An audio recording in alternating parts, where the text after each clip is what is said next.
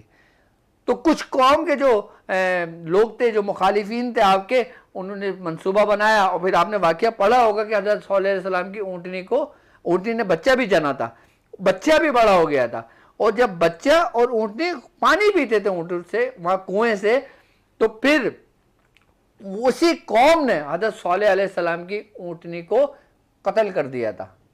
اور جب حضرت صالح علیہ السلام کی اونٹنی کو قتل کیا تھا تو وہ اونٹنی کے بچے کے بارے میں ہے کہ وہ اونٹنی کا بچہ اسی پہاڑ کی جانب دوڑا.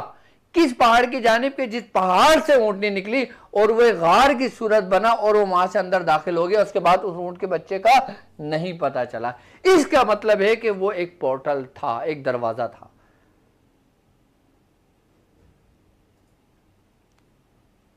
کہ وہ ایک پورٹل تھا کہ جہاں سے اونٹنی آئی اور پھر وہ بچہ اسی جانب دوڑا اور پھر وہ ایک غار میں بنا اور وہ چلا گیا. اب ہم دوسرے واقعے کی طرف آتے ہیں. دوسرا واقعہ حضرت موسیٰ علیہ السلام اور حضرت شمعون علیہ السلام کا، کہ جب آپ کو حکم ہوا کہ تم یہ بھنی ہوئی مچھلی لے کر جاؤ اور جس جگہ پہ یہ مچھلی زندہ ہو جائے وہاں پہ تمہیں حضرت خضر علیہ السلام ملیں گے. تو آپ اور شمعون نے اپنے سفر طے کیا، بھنی ہوئی مچھلی لے گئے، آپ کی آنکھ لگ گئی. حضرت شمعون علیہ السلام کیا اٹھتے ہیں، دیکھتے ہیں کہ وہ مچھلی زندہ ہوئی، اور زندہ ہونے کے بعد اس نے سمندر کے اندر، جہاں دو سمندر آپس میں ملتے ہیں، سمندر کے اندر اس نے سرنگ بنائی. اب دیکھو سمندر میں ڈوبا جاتا ہے، سمندر میں کوئی چیز چھوڑتے ہیں تو ڈوبتا ہے وہ. اگر مچھلی جائے گی تو مچھلی سرنگ نہیں بنائے گی، لیکن کیا ہے کہ مچھلی نے سرنگ بنائی اور سرنگ بنا کے وہ چلی گئی. یعنی کہ مچھلی جو سرنگ کے ذریعے داخل ہوئی وہ ایکسس تھا، وہ ایک پورٹل تھا. اب جب حضرت موسیٰ علیہ السلام اٹھے، آپ نے اپنا سفر کیا، آپ آگے کی طرف چل دیے. جب آپ کو رستے میں بھوک لگی، آپ نے حضرت شمعون علیہ السلام سے کہا کہ وہ بھنی ہوئی مچھلی کھائیں. آپ نے فرمایا وہ تو ایسا واقعہ ہوا کہ وہ مچھلی زندہ ہوئی اور اس نے اس میں سرنگ بنائی اور وہ چلی گئی. تو حضرت موسیٰ علیہ السلام پھر دوبارہ لوٹے، اپنے قدم قدم دیکھتے اس جگہ لوٹے جہاں پہ ان کو پہنچنا تھا، جہاں پہ حضرت خضر علیہ السلام موجود تھے. آپ دوبارہ وہاں پہ پہنچ گئے. آپ دوبارہ یہ میں اس وقت اس پورٹل کی بات کر رہا ہوں جو انتہائی درجے کی روحانیت کے پورٹل تھے، جو ہر کسی کو نصیب نہیں ہوتے اور نہ ہوں گے. پھر ہم عام پورٹل کے پاس آئیں گے. آئی بات سمجھ میں؟ پھر اب حضرت موسیٰ علیہ السلام دوبارہ جانب آئے اور پھر وہ ہو گیا. اب تیسرا واقعہ کیا ہے؟ تیسرا واقعہ ہے حضرت ذوالقرنین علیہ السلام کا، حضرت ذوالقرنین رضی اللہ تعالیٰ عنہ کا. حضرت ذوالقرنین کا کیا؟ اسرائیلیوں میں ایک روایت ہے کہ اسرائیلی کہتے ہیں کہ حضرت ذوالقرنین جو تھے نا، وہ اپنا گھوڑا سریا میں باندھا کرتے تھے، اور سریا زمین سے کوسوں میل دور ہے. کیسے ممکن ہے کہ رہنے والا شخص زمین پر رہتا ہو اور اپنا گھوڑا سریا میں باندھتا ہو؟ تو اس کا مطلب ہے آپ کے پاس کوئی ایکسس تھا. اب قرآن آپ کے ایک واقعے کو ذکر کرتا ہے حضرت ذوالقرنین علیہ السلام کا، حضرت ذوالقرنین کا، کہ قرآن کہتا ہے کہ فَاتَّبَعَ سَبَبًا، یعنی کہ وہ چلا اور اس سرزمین پر پہنچا کہ جہاں پہ کالا پانی تھا، یعنی کہ کیچڑ جیسے دلدل ہوتے ہیں نا، اور وہاں پہ سورج کو غروب ہوتے ہوئے دیکھا. اور وہاں پہ کچھ قوم ظاہر ہوئی کہ جن کو سمجھنے میں حضرت ذوالقرنین کو بڑی پریشانی ہوئی، بڑی مشکلات پیش آئیں.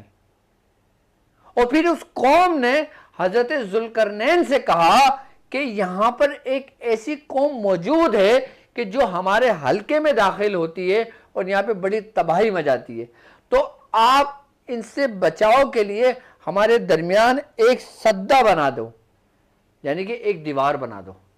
کس نے کہا؟ اس قوم نے. کس کو کہا؟ حضرت ذوالقرنین کو. تو حضرت ذوالقرنین نے کیا کہا تھا؟ حضرت ذوالقرنین نے کہا تھا میں سدہ نہیں بلکہ ردمہ بناؤں گا. سدہ کہتے ہیں دیوار کو. آپ نے کیا فرمایا کہ میں سدہ نہیں بلکہ ردمہ بناؤں گا. اب ردمہ وہ ایک خاص قوت، ایک خاص چیز کے ذریعے ملا کے بنائی. یعنی کہ ایک ایسی بنیاد آپ نے اٹھائی کہ جو دو عظیم قوموں کے ذریعے ایک حجاب اور ایک رکاوٹ بن گئی. اور پھر اس کے بارے میں حدیث میں کیا ملتا ہے، میں حدیث کا ایک جز بتا دیتا ہوں، مفہوم بتا دیتا ہوں یاجوج ماجوج کی قوم کا، کہ وہ جو ردمہ حضرت ذوالقرنین نے جو بنایا تھا، کہ اس کے بارے میں حدیث میں ہمیں ملتا ہے نا کہ جو یاجوج ماجوج ہے وہ اپنی سے چاٹتے ہیں اس دیوار کو، اس ردمہ کو چاٹتے ہیں، اور جب وہ چاٹتے اتنا چاٹ دیتے ہیں جب وہ انڈے کی چھلکے کی طرح ہو جاتا ہے، اس کے بعد وہ لوگ سو جاتے ہیں، اور پھر جب صبح سو کر اٹھتے ہیں تو وہ دیوار پھر اسی کے مانند ہو جاتی ہے، وہ دیوار اسی کے مانند ہو جاتی ہے. اور ایک دن کہ وہ انشاءاللہ کہیں گے، اور پھر دوسرے دن جہاں سے کام چھوڑا تھا وہیں پر آئیں گے، اور پھر جب وہ انڈے کی چھلکے کے برابر ان کو پائیں گے، جب وہ دیوار کو چاٹیں گے تو پھر وہاں اس پورٹل سے نکل جائیں گے، پھر وہ زمین پر شر پھیلائیں گے.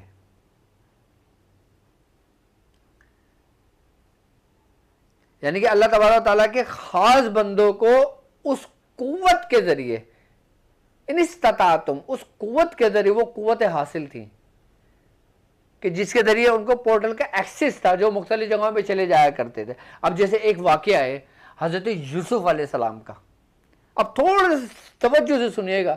حضرت یوسف علیہ السلام کا ایک واقعہ کہ جب حضرت یوسف علیہ السلام کو ان کے بھائیوں نے کنویں میں پھینکا تو حضرت جبرائیل کا حکم ہوا، اور جبرائیل کہاں تھے؟ 7ویں آسمان پر. وہاں پہ حضرت یوسف علیہ السلام کو پھینکا گیا.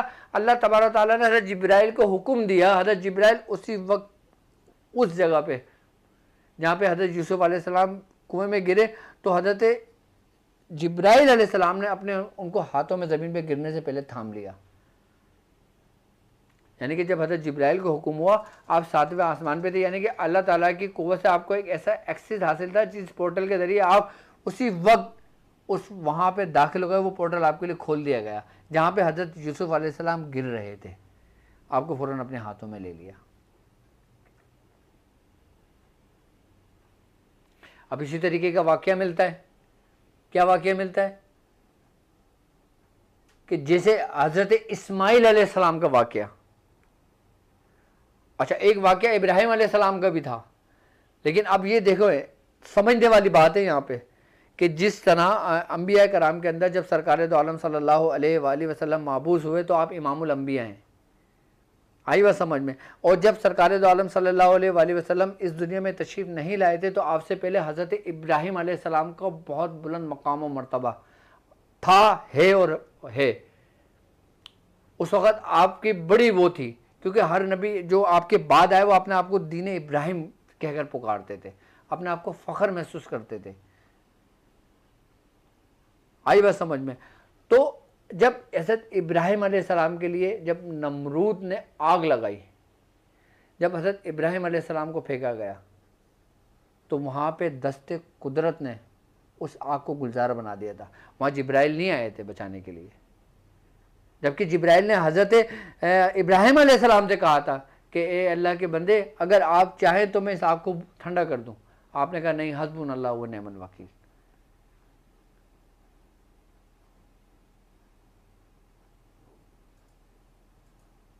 تو آپ کو خلیل اللہ کا خطاب دیا گیا. اور جب اسماعیل علیہ السلام کا معاملہ آیا تو حضرت جبرائیل کو حکم ہوا کہ جبرائیل جنت میں جاؤ، ایک مینڈا لو اور اس کو اس کی جگہ، حضرت اسماعیل کی جگہ اس مینڈے کو ذبح کرو اللہ کی راہ میں. یعنی کہ پھر وہی ایکسس، وہی پورٹل، وہی قوت.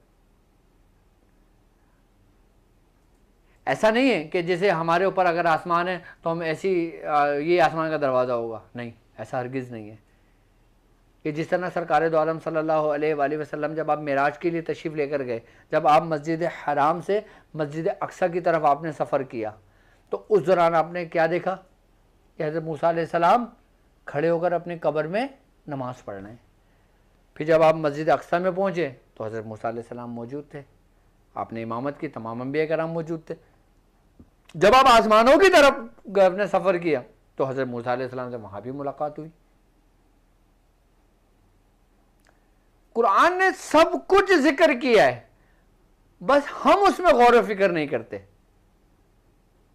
قرآن میں سب کچھ ذکر کیا ہے اور ہم اس میں غور و فکر نہیں کرتے. اب ہم آ جاتے ہیں اس پورٹل کی طرف, اس دروازے کی طرف جو اولیاء کرام نے تعلیم فرمایا ہے.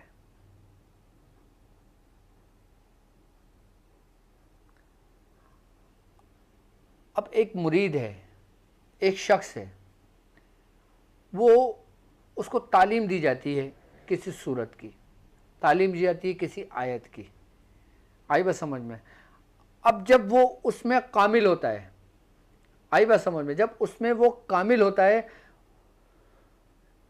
جب اس کے اندر لطافت پیدا ہونے لگتی ہے, روحانیت پیدا ہونے لگتی ہے, نور پیدا ہونے لگتا ہے, جب وہ اپنے آپ کو گناہوں سے بچا لیتا ہے, آئی بات سمجھ میں, کنارہ کشی اختیار کر لیتا ہے, آئی بات سمجھ میں, جب وہ اپنے آپ کو محدود کر لیتا ہے اپنے تمام چیزوں سے, تمام جہانوں سے, تمام خیالات سے, تمام وسوسے سے, آئی بات سمجھ میں, جب وہ روحانیت اس کے اندر پیدا ہو جاتی ہے, اس کے اندر ایسی کیفیت پیدا ہو جاتی ہے, جب وہ ذکر کرتا ہے تو پھر اس کے سامنے وہ رب ہی کا ذکر کرتا ہے اور پھر کوئی دوسرا کچھ نہیں ہوتا کہ تم میرے پاس ہوتے ہو گویا جب کوئی دوسرا نہیں ہوتا. یاد رکھیں کہ جب ہم ریاضت کرتے ہیں, جب ہم محنت کرتے ہیں, جب ہم ذکر کرتے ہیں تو روح کا غلبہ ہمارے جسم پر ہوتا ہے. اب اس کی مثال ایسے ہے نا کہ جیسے انسان سو جاتا ہے, جب انسان سو جاتا ہے تو اس کی روح قبض کر لی جاتی ہے, یعنی کہ اس کی روح کو آزاد کر دیا جاتا ہے, پھر اس کا روح سفر کرتی ہے. اب اس کی جو روح سفر کرے گی نا وہ بھی پورٹل کے ذریعے کرے گی, وہ بھی دوسری ڈائمنشن میں جب جائے گی تو وہ پورٹل کے ذریعے جائے گی. اور کیسے لمحوں کے اندر واپس لوٹ آتی ہے کہ ہم جاگتے ہیں. ابھی ہم نے دیکھا کہ ہم مثال کے طور پہ ہم چاند پر ہیں, ٹھک کر کے ہماری آنکھ کھلی, ہم زمین پر آ گئے.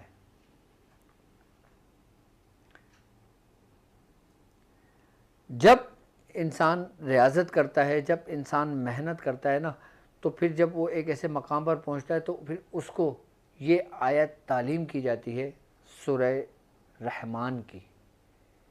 اور اس آیت کے بارے میں ہے کہ جب انسان یہ آیت پڑھتا ہے تو اس کا مطلب یہ ہوا کہ وہ یہ جاننا چاہتا ہے, وہ سفر کرنا چاہتا ہے, وہ زمین اور آسمانوں کے جو کنارے ہیں, جو دوسرے ڈائمنشن ہیں, تو وہ اللہ تبارک و تعالیٰ کی وہ قدرت دیکھنا چاہتا ہے, وہ اللہ تبارک و تعالیٰ کی قدرت دیکھنا چاہتا ہے, وہ عالمین دیکھنا چاہتا ہے. یعنی کہ اگر بزرگوں نے اگر آپ کو اس چیز کی اجازت دی ہے تو اس کا مطلب یہ ہوا کہ آپ کا وقت اب جو شروع ہوا ہے نا وہ سفر کا شروع ہوا ہے. پھر جب آپ اس آیت کو ایک خاص ترتیب اور طریقے سے پڑھنے لگتے ہو تو پھر ہمارے جسم کے اندر ایک ایسی کیفیت ہوتی ہے کہ ایسی صلاحیت پیدا ہونے لگتی ہے. کیونکہ یاد رکھو کہ حدیث میں ہے نا کہ وہ انشاءاللہ کہیں گے وہ پورٹل کھل جائے گا, یعنی کہ ان کے لیے جو وہ انشاءاللہ ہے نا وہ اس کی کنجی ہے. اسی طریقے سے اگر آپ اپنے پورٹل کھولنا چاہتے ہیں, اپنی روحانیت کے دروازے کھولنا چاہتے ہیں, دوسری ڈائمنشن کے دروازے کھولنا چاہتے ہیں, تو یہ آیت آپ کے لیے اسم اعظم کے مانند ہے. کیونکہ بغیر اسم اعظم کے, بغیر کلام الہی کے, بغیر رب کے فضل سے آپ کسی بھی ڈائمنشن میں سفر نہیں کر سکتے. جو کچھ بھی سفر کرتے ہو آپ اس کی عطا سے کرتے ہو.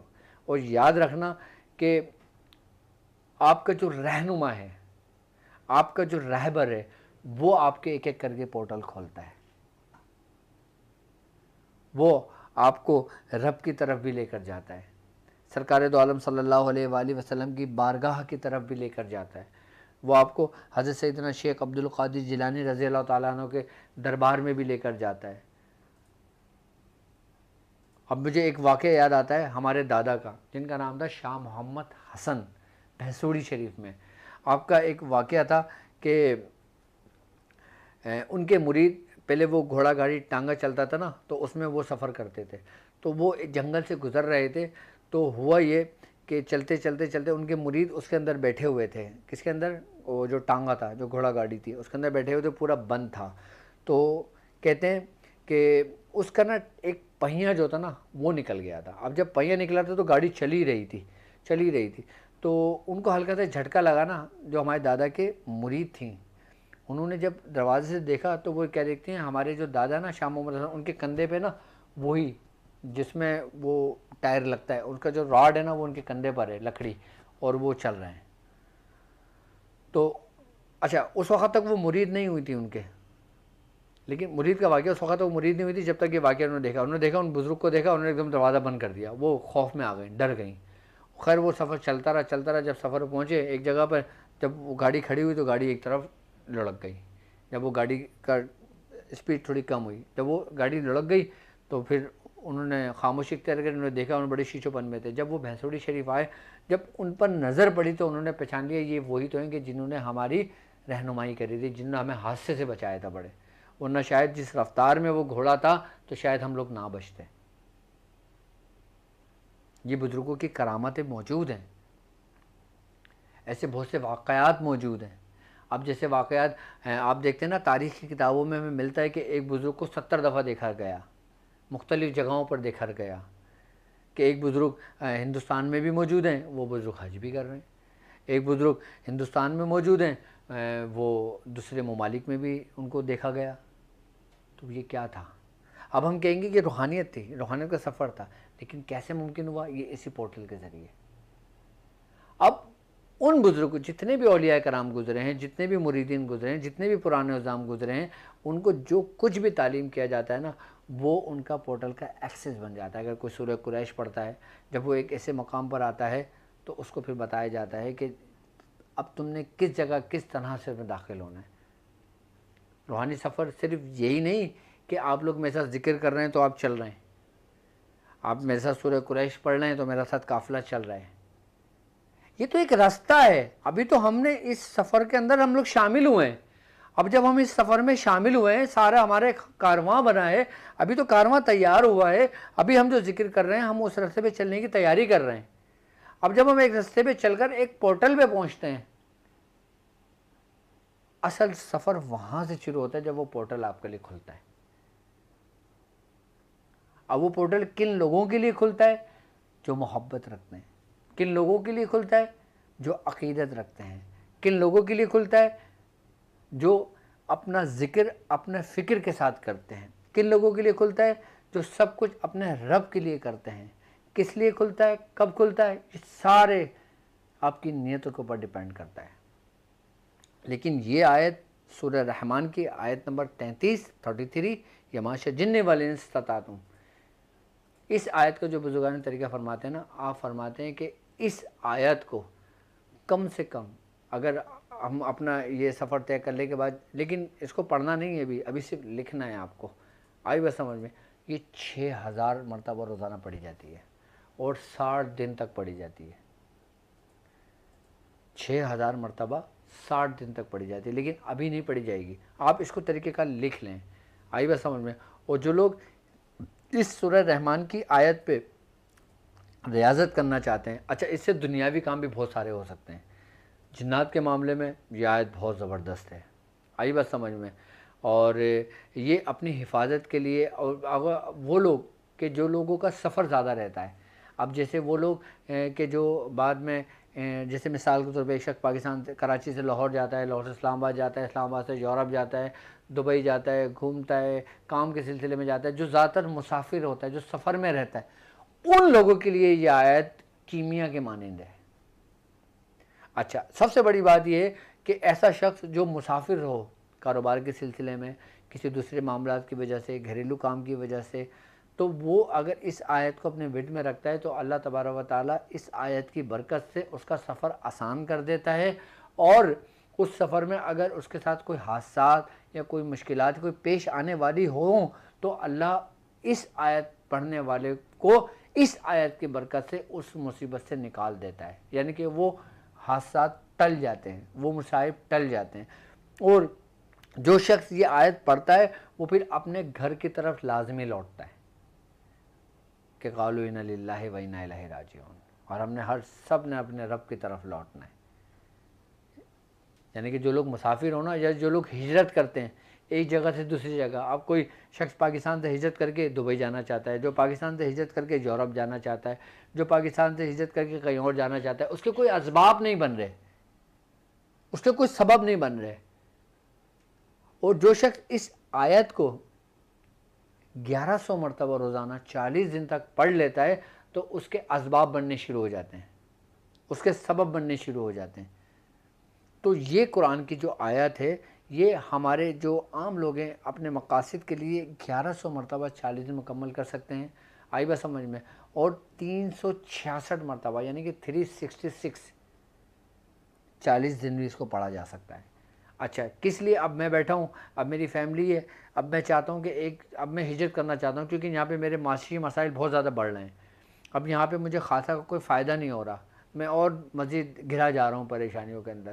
اب میں نیت کرتا ہوں کہ بھائی میں فلاں شہر چلا جاتا ہوں، لیکن اب میں فلاں شہر جاؤں گا، میں اجنبی ہوں، میں وہاں پہ کیا کروں گا جا کے، اب میں وہاں جا کے کیا کروں گا؟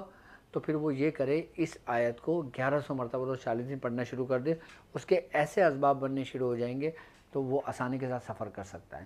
اور کہ جن لوگوں کے ویزے کے معاملات ہیں، کہ جیسے کسی نے امریکہ کا ویزا اپلائی کیا ہوا ہے، کسی نے کینیڈا کا ویزا اپلائی کیا ہوا ہے، کسی نے کسی اور ممالک کا ویزا اپلائی کیا ہوا ہے، اب وہ پریشان ہیں، ان کا نمبر نہیں آ رہا، ان کی انٹرویو ڈیٹ نہیں آ رہی، اب وہ پریشان ہیں، تو پھر وہ اسی آیت کو 1100 مرتبہ 40 دن پڑھ لیں، انشاءاللہ آپ کو خبر مل جائے گی کہ آپ کا انٹرویو کب ہے، آپ کی آسانیاں کب ہو جائیں گی۔ اور جو لوگ چاہتے ہیں کہ ان کی اگر ایک جگہ سے دوسری جگہ منتقل ہو جائے، اس آیت بڑی کمال کی آیت ہے یہ آپ کے، میں ان لوگوں کے لیے بتا رہا ہوں جو عام لوگ ہیں، آئی بات سمجھ، جو روحانیت نہیں سیکھ رہے، جو عملیات نہیں سیکھ رہے، آئی بات سمجھ، لیکن وہ چاہتے ہیں کہ وہ اس مسائل سے نکل جائیں، تو اس آیت کی اجازت لے کر آپ انشاءاللہ تعالیٰ اس کا عمل مکمل کر لیں تو اللہ تبارک تعالیٰ آپ کے ہر معاملات میں آسانیاں کر دے گا۔ یہ عام لوگوں کے لیے، اور میرے ساتھ چلنے والے وہ خاص لوگ جو چاہیں اس آیت کو 1.25 لاکھ کرنا تو وہ 40 دن میں اس کو 1.25 لاکھ کر لیں، اور جو چاہیں اس آیت کی ریاضت کرنا تو پھر وہ اس آیت کو 3125 مرتبہ پورے سال اس کی ریاضت کر لیں، اس کے بعد 6000 مرتبہ 60 دن مکمل کر لیں گے، پھر اپنے اندر تبدیلی دیکھنا، پھر اپنے اندر معاملات دیکھنا، پھر اس پورٹل کا ایکسس آپ مجھے خود بتانا کہ ڈاکٹر صاحب آپ نے جو آیت تعلیم کی نا، کمال کی آیت تعلیم کی کہ جس نے ہمارے دنیا، جس نے ہمارے آخرت، جس نے ہمارے روحانیت کے سارے راستے کھول دیے۔ بڑے کمال کی آیت ہے، بڑے کمال کی آیت ہے یہ آیت۔ آپ یقیناً میں سمجھتا ہوں کافی لوگوں کو یاد ہوگی، جن لوگوں کو یاد نہیں ہے تو وہ اس آیت کو یاد کر لیں۔ باقی آپ کے مسائل اور ان کے حل کے لیے، ہاں ٹھیک ہے، باقی آپ کے مسائل اور ان کے حل کے لیے آپ اپنا نام، اپنی والدہ کا نام لکھے۔ اب ہمارے ذکر کا بھی ٹائم شروع ہو رہا ہے، اور آپ زیادہ سے زیادہ ذکر میں شامل ہونے کے لیے اپنے احباب کو، اپنے دوستوں کو، اپنے جتنے بھی آپ کے موبائل میں گروپس ہیں، آپ اس کا لنک شیئر کر دیں تاکہ میں کچھ ہی منٹوں بعد میں پھر ذکر کا سلسلہ شروع کروں، پھر میں انشاءاللہ ذکر کی طرف آگے بڑھوں۔ تو یہ آیت جو میرے خاص لوگ ہیں، میں نے ان کو بھی تعلیم کر دی ہے، اس آیت کے بارے میں بھی سمجھا دیا، اور پھر انشاءاللہ تعالی اللہ نے چاہا تو اس آیت کے بہت کمالات آپ اپنی آنکھوں سے دیکھیں گے۔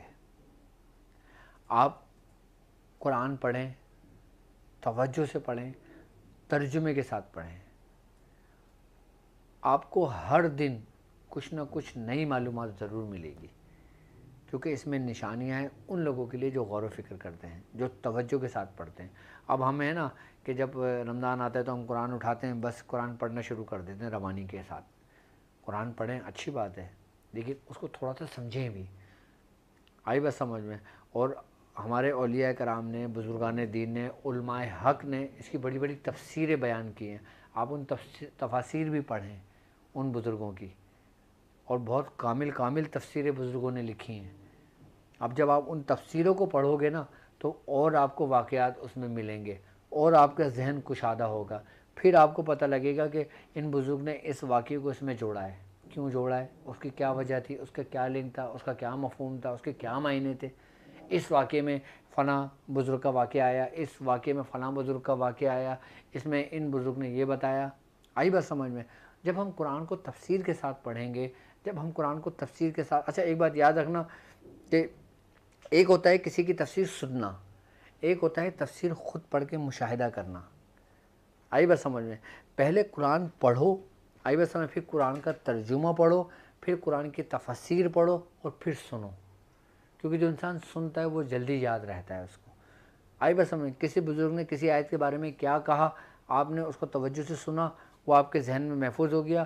اب پھر آپ خود اسٹڈی کرو, آپ پھر خود اس آیت کو دیکھو, آپ کو اور رستے نکلنے شروع ہو جائیں گے اور آپ کے ساتھ معاملات ہونے شروع ہو جائیں گے. آئی نا بات سمجھ میں؟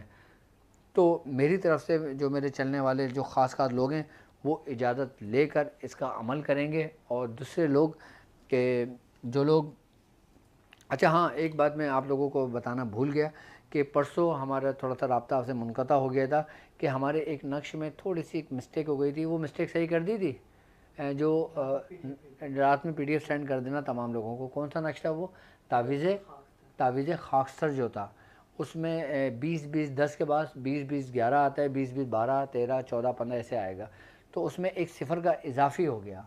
تو وہ خیر ہو جاتا ہے, غلطی کی وجہ سے انسان ہے, وہ کوئی مسئلہ نہیں. باقی سب سے بڑی بات یہ کہ مجھے میرے شاگردوں نے بتایا, مجھے میرے لوگوں نے بتایا حضرت کس کی چال ایسے ہی ہے یا اس میں کوئی غلطی ہوئی ہے, آپ ہمیں تھوڑا سا بتا دیں. تو میں ان تمام لوگوں کو بتانا چاہوں گا. میں سب سے بڑی بات یہ ہے کہ لوگ مجھے انفارم کر دیتے ہیں, اگر مثال طور پہ ذرا سی بھی اگر نقش میں کوئی غلطی دیکھتے ہیں, مجھے لوگ میرے شاگرد مجھے بتا دیتے ہیں حضرت یہ ایسے ہی ہے یا اس میں کچھ غلطی ہے. تو پھر وہ میں دیکھتا ہوں تو میرے سامنے سے گزرتی ہے تو میں اس کو پھر ٹھیک کر دیتا ہوں بالکل. اور باقی اس ٹرانسمیشن کے دوران اگر ہم سے کوئی غلطی کوتاہی ہو گئی تو اللہ تعالیٰ بہتر معاف کرنے والا ہے. اور اب ہم ذکر کی طرف بڑھتے ہیں آگے, ٹھیک ہے. تو یہ نقش ہے, یہ تعویذ خاکستر ہی ہے نا, یہ کون سا تعویذ ہے, یہ کیا ہے, یہ کس کی ڈیٹیل ہے؟ اچھا ٹھیک ہے, وہ کوئی بات نہیں. تو اب ہم ذکر کی طرف بڑھتے ہیں. اب لوگ سلام,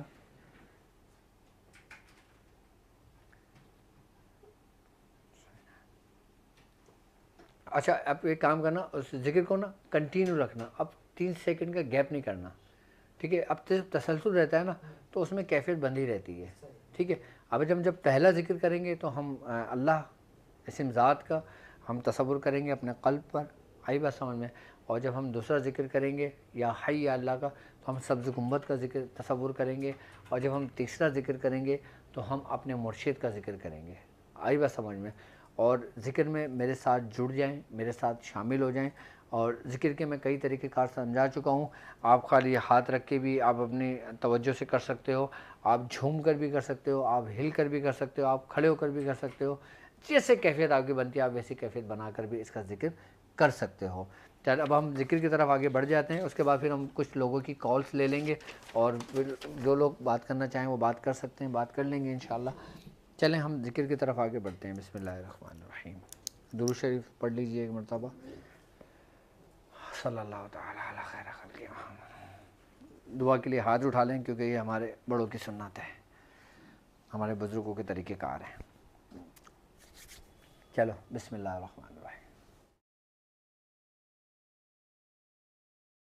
ظلمت نفس کو نجم الثاقب کر عطا اللہ. ظلمت نفس کو نجم الثاقب کر عطا. طارق حمد شاہ عارف پر ضیا کے واسطے. طارق احمد شاہ عارف پر ضیا کے واسطے. نیر اعظم بحر معظم شاہ ولایت غوث زمان. نہر شریعت بحر طریقت عین حقیقت نور اللہ. حسبی ربی جل اللہ ما فی قلبی غیر اللہ. نور محمد صلی اللہ لا الہ الا اللہ. لا الہ الا اللہ. لا الہ الا اللہ. لا الہ الا اللہ.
الصلاة والسلام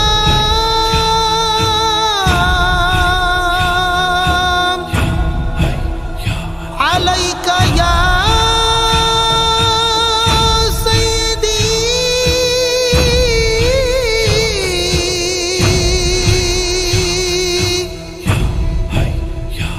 يا